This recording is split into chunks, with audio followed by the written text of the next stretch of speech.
Hey everyone, and welcome back to Bible Chat. It's great to be back. Today we're diving deep into a few passages. Sounds good. Proverbs chapter 13, verses 24 and 25. Okay. Psalm 40. All right. And Mark chapter 6.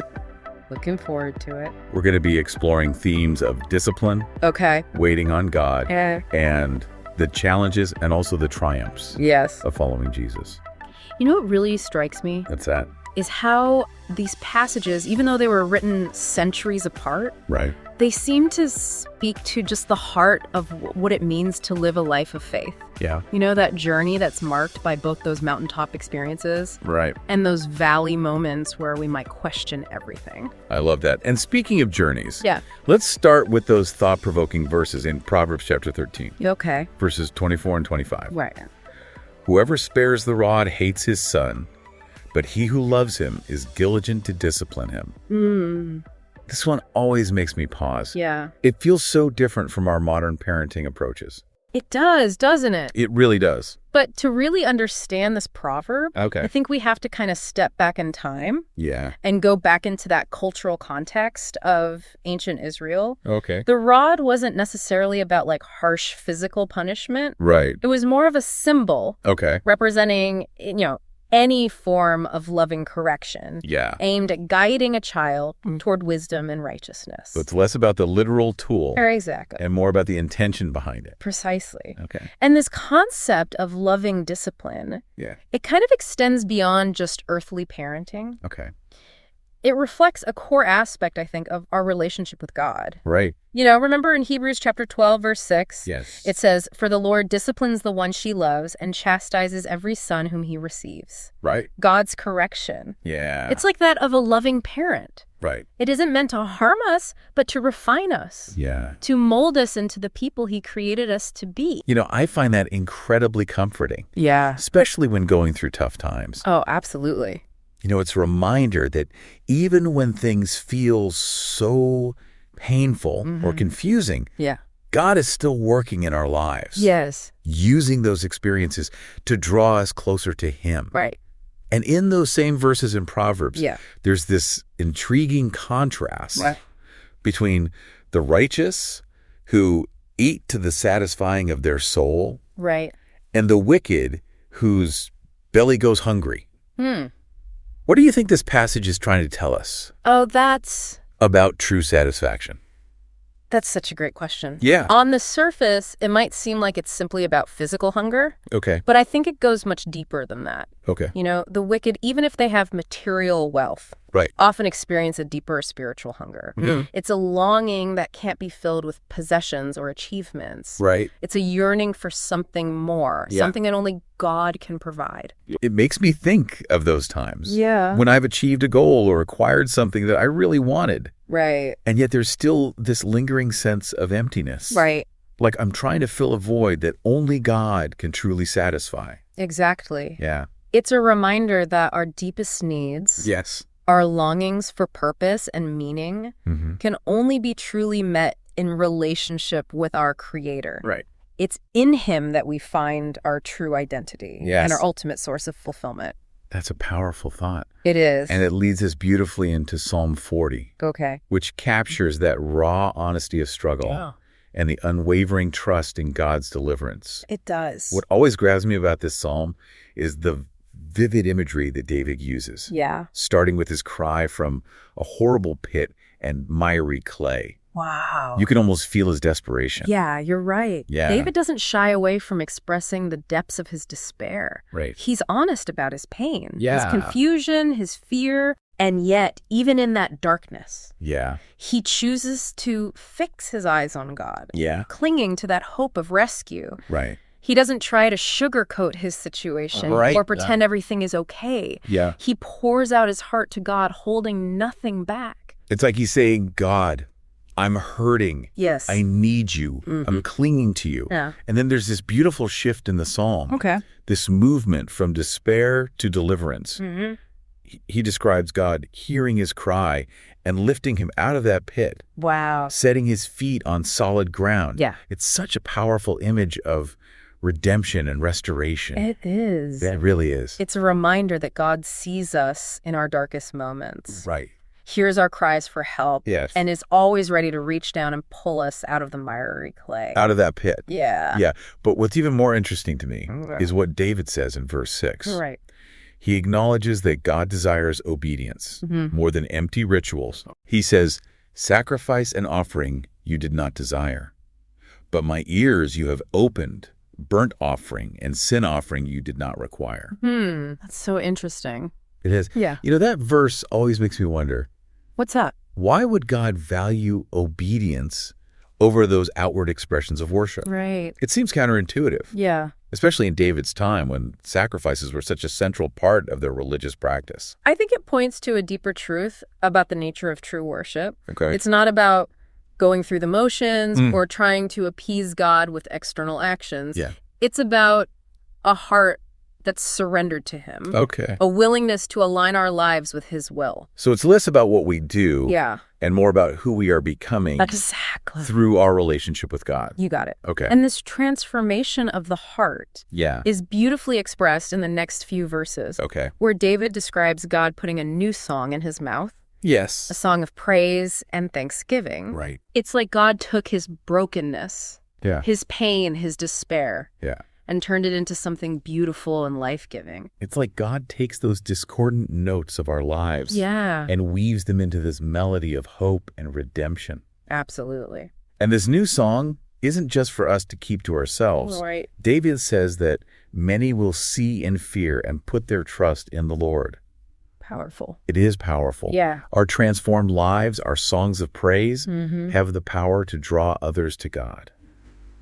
You've hit on something really profound there. Have I? Our faith isn't meant to be lived in isolation. Right. It's meant to be shared, to be a light in the darkness, pointing others to the source of hope and healing. And even after experiencing this incredible victory, this transformation, David still acknowledges his need for God's constant help Yes, and protection. absolutely. In verses 12-17, he expresses his ongoing reliance on God's grace and strength, recognizing that life is a journey, and he'll always need God's guiding hand. It's a reminder that even when we experience moments of triumph, Yes. even when we feel like we're standing on solid ground, Yeah. we still need to stay connected to God, Yes. to rely on his strength, to seek his guidance. Right. It's not a one-time fix, but a continuous journey of dependence and trust. That's such a good reminder. It is. We can't become complacent or think we've got it all figured out. No, we can't. We need God's grace every step of the way. We do. That's so good. And it leads us perfectly into Mark chapter 6. Okay.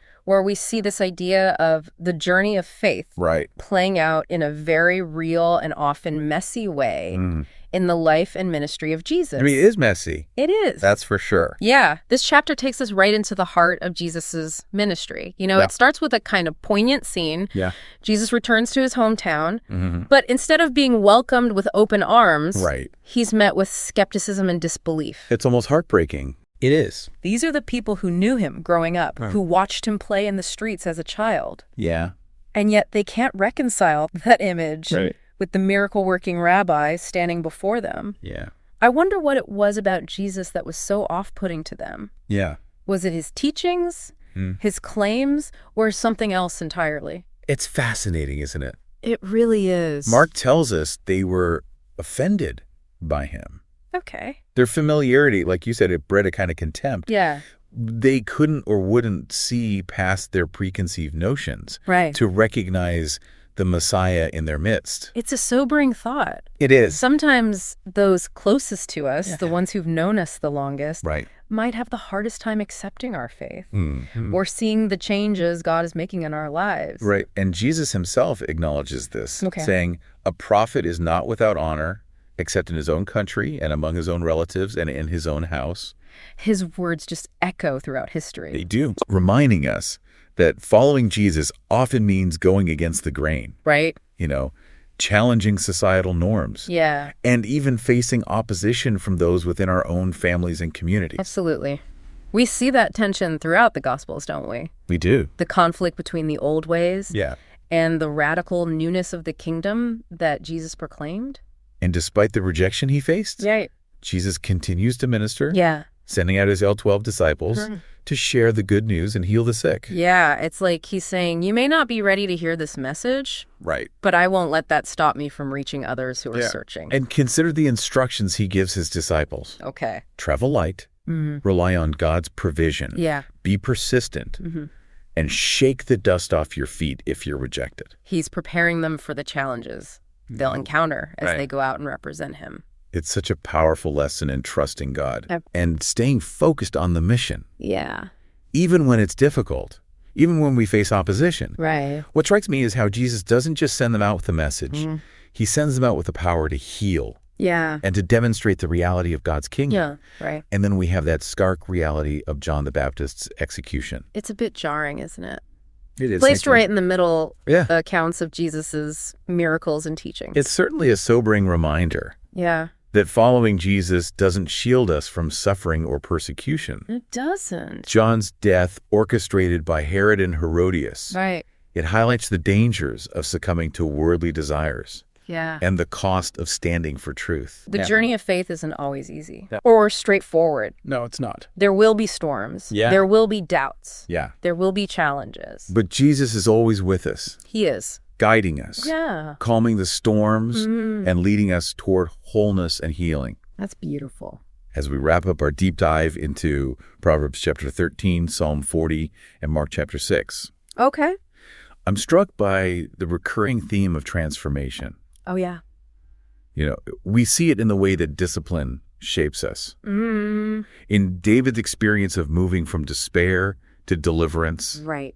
And in the crowds who encountered Jesus and found healing and hope. It's a powerful thread that runs through all three passages, isn't it? It really is. And for me, it kind of culminates in that image of the new song that God placed in David's mouth in Psalm 40. Yeah. You know, it speaks to the power of God's grace to take our brokenness, our pain, our deepest struggles, and transform them into something so beautiful and life-giving. I love that imagery. It's like God takes the raw materials of our lives, the joys and sorrows, the victories and defeats, and weaves them into a melody that reflects his love and redemptive power. Exactly. And that new song isn't just for us to sing in private. Right. David goes on to say, many will see and fear and put their trust in the Lord. So powerful.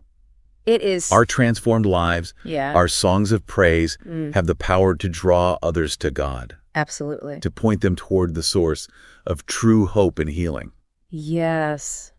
You know, it makes me think about how our faith, it isn't just a private matter. Right. It's meant to be shared. Okay. To be a light in the darkness, to be a source of encouragement and inspiration to those around us.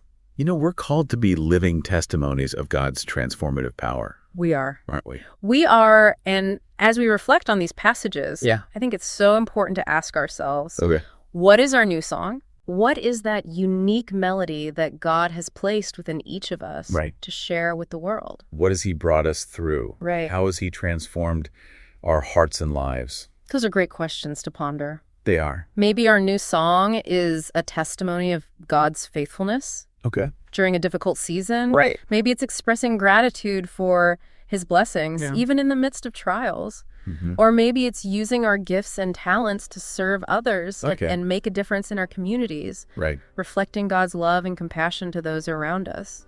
The possibilities are endless. They are. The key is to be attuned to God's voice. Yes. To listen for that melody he's placed within us. And to have the courage to share it with the world. Absolutely. No matter how small or insignificant it might seem. Because even the simplest act of kindness done in the name of Jesus can have a ripple effect. Right. Touching lives and pointing people toward the source of all hope and healing. That's so encouraging. Let's close in prayer. Okay. Father, thank you for the gift of your word, for the wisdom of Proverbs. For David's honest and heartfelt song in Psalm 40, and for the glimpse into Jesus's incredible ministry in Mark chapter 6. Help us to take these truths to heart, to live them out in our daily lives, and to share your love with a world in need. Amen. And don't forget to like, share, and subscribe so you don't miss a single episode of Bible Chat. We'll see you next time.